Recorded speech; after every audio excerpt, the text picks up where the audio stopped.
All right, 3:40 p.m. everyone. Hello everyone and welcome back to Before the Four. I'm digital host A.J. Wuest, wishing you all a happy Friday wherever you're watching Before the Four this Friday afternoon, whether it's on Facebook, YouTube, or the 48 Now live stream. As always, thank you so much for watching and spending just a bit of your Friday afternoon here.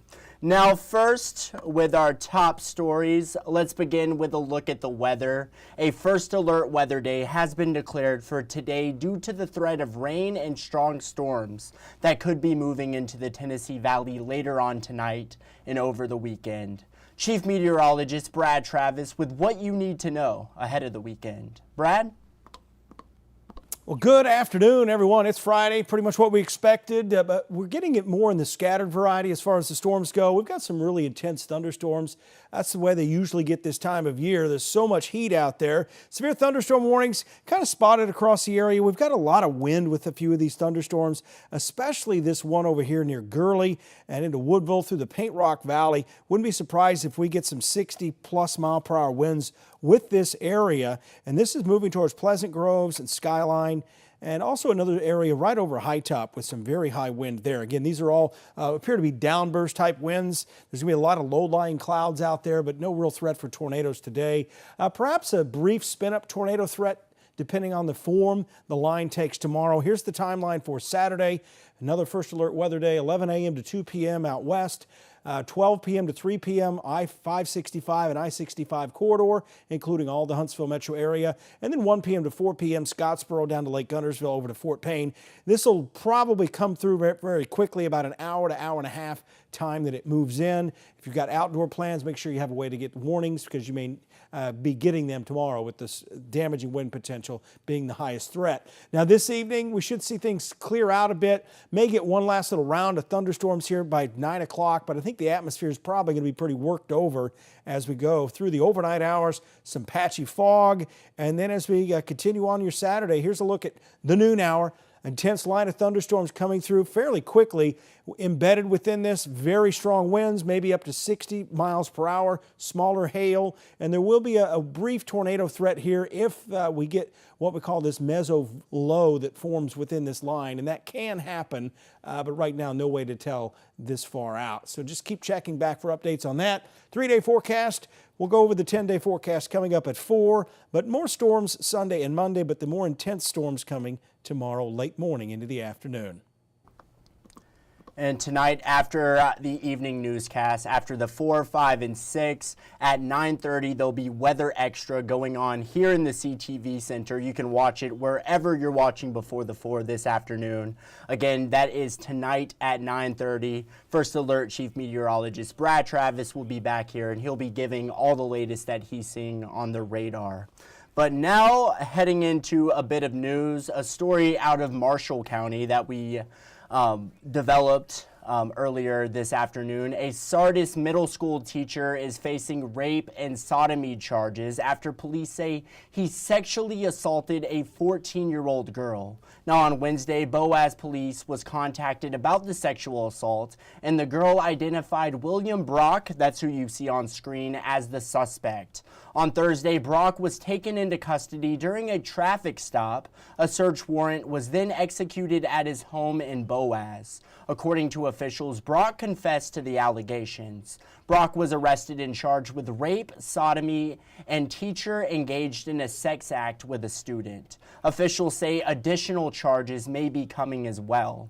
He was booked into the Marshall County Jail, and 48's Faith Delp will have more on this arrest coming up in our evening newscast. But now, following up on a story we first brought you when it happened back in April, the widow of an Arab man killed is speaking out following the alleged killer's virtual hearing yesterday. 48's Faith Delp spoke with the widow and has the story. It has been a difficult year for Kristen Couch. Kristen and her husband Jacob Couch were on a vacation to mourn the loss of their stillborn baby. On their way home, Jacob was attacked and killed right in front of Kristen at a bus stop in Arizona. I have this picture when we got married, but his head was cut off. Kristen and Jacob Couch were together for 11 years. This is the last picture of them together before the attack. After she lost her husband and their baby, she says she turned to God. I've lost other relatives and I was mad at God, and that just didn't work out well at all. So I really tried to lean into God to help me through this, and I do think it's helped. Couch says people from Arizona to Alabama have been sending her cards and gifts in honor of her husband. She says, all things considered, she is doing okay. She has been receiving free therapy to help her through these hard times. It's really a slow process, and there's no time limit on how long you grieve. 25-year-old Daniel Michael is charged with Jacob Couch's murder.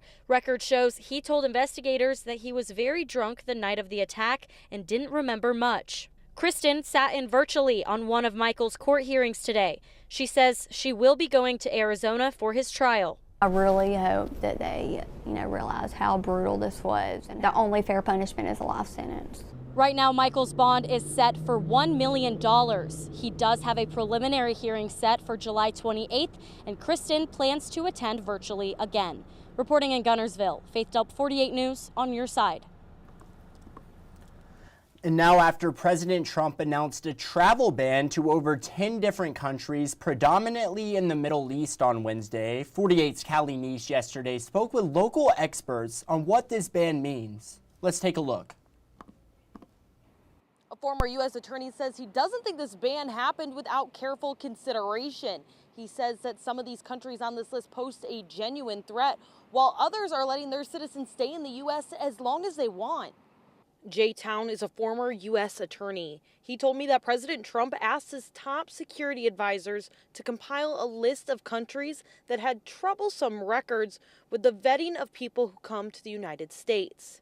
Town says he believes this ban is to push those nations in the right direction. The reason you do this is not to punish a country. It's to encourage them to act as a responsible government in those countries. The countries on these lists are not responsible nations. They're happy to deport the worst among them into the United States. This ban is meeting some opposition. The refugee group Afghan EVAC called it a political theater and a second Muslim ban. The Interior Minister of Venezuela called the U.S. government fascist for this rule.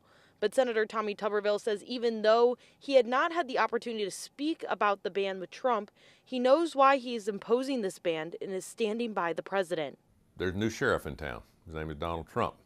And his first priority is to take care of the American people first.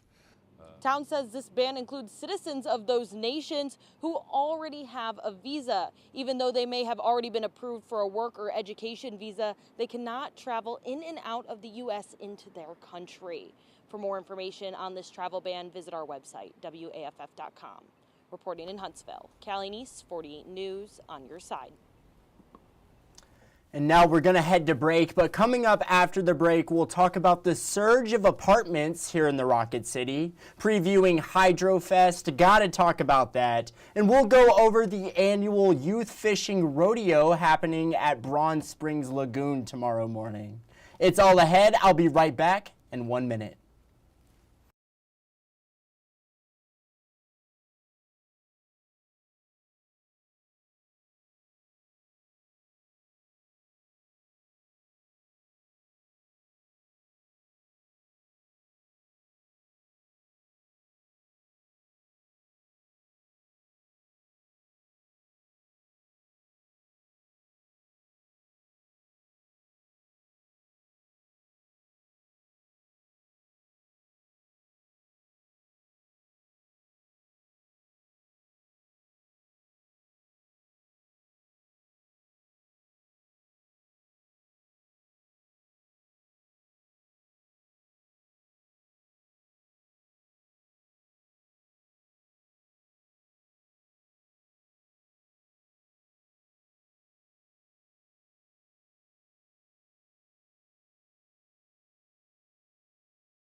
All right, my time is up. Hello and welcome back to Before the Four. Now with the story, in case you missed it, let's talk about those apartments here in Huntsville that just seem to be popping up left and right.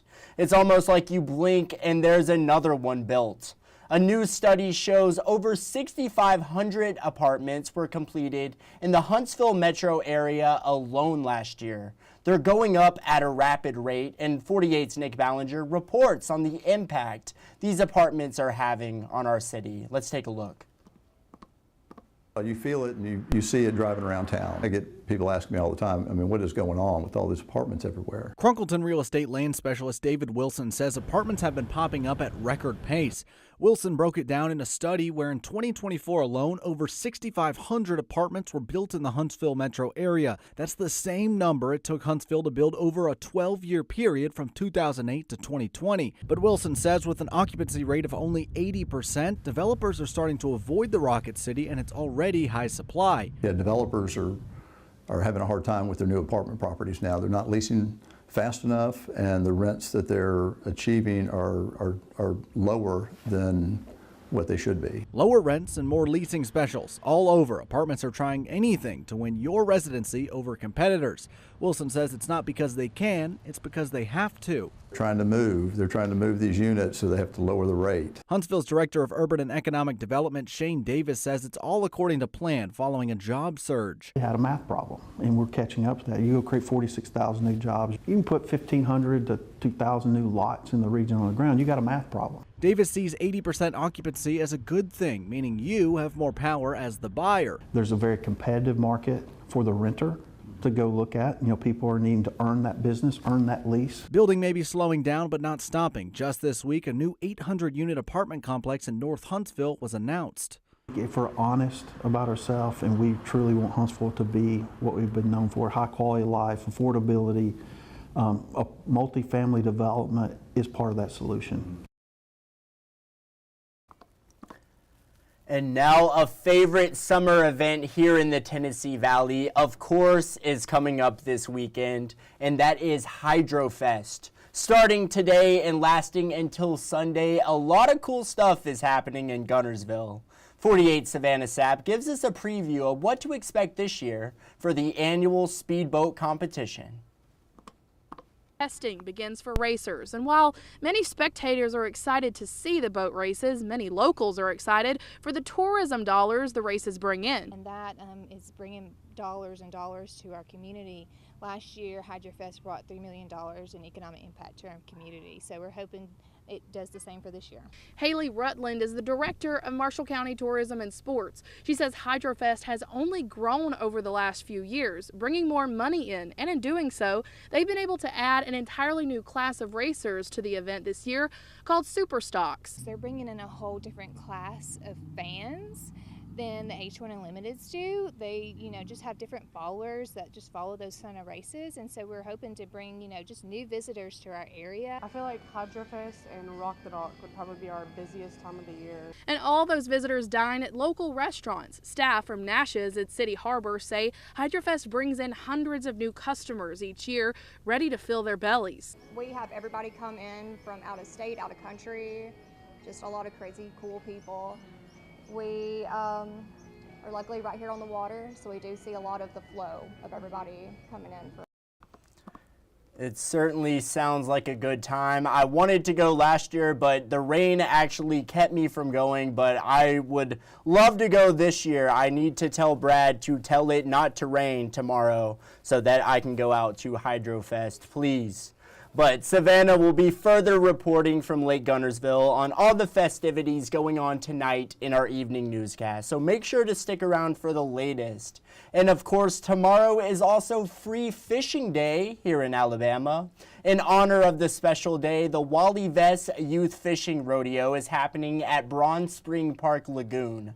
The free event is all set to begin at 7 a.m. and kids aged 6 to 12, they can win awesome prizes, some bragging rights, and up to $1,000. You can certainly buy a bunch of new reels with that kind of money. I spoke with Huntsville Parks and Recs Director James Gossett, who says the goal is to get more kids interested in fishing and being outdoors. Take a listen. Well, we have people in our community that like to do a lot of different things. Fishing is one of them. This exposes youth not only to our city parks, but to fishing in general. That can be a lifelong habit that people can take up and get enjoyment and relaxation out of it. And that's one of the goals of Parks and Recreation, is to provide recreational opportunities for the public here in Huntsville. And finally, what makes Saturday such a great day to hold this event? Well, I mean, any day you get to go fishing is a great day, in my opinion. But this Saturday, because of what we've been able to do with stocking the fish in the pond and just being able to capitalize on the Bronze Springs Park area and everything it has to offer, I think it'll be a very special day. Great interview there with Mr. Gossett, and you can find that full 48 Now interview right now on our website. Just go to WAFF.com.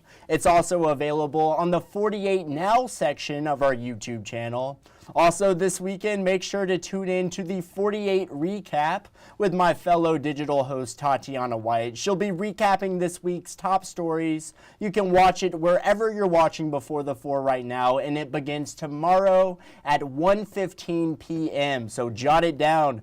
Get out your calendar, 1:15 p.m. You're just not going to want to miss it. And speaking of which, let's head into the stories you're just not going to want to miss coming up in our evening newscasts. Today, of course, is the anniversary of D-Day. We'll be speaking with leaders at a local veterans museum about the historic day. Kitchen cops get the latest scores from across the Tennessee Valley. And finally, the latest on that zebra on the loose in the volunteer state. Get an update to that story coming up in our evening newscast. And these are just a few of the stories you're just not going to want to miss. And it is 3:56. We have enough time for Facebook fun, and as promised yesterday, I said I was going to use yesterday's question because you all had such super awesome answers to this question, so we could not just spend one day going over this one. So, when you arrive in Hawaii, you are given a lei.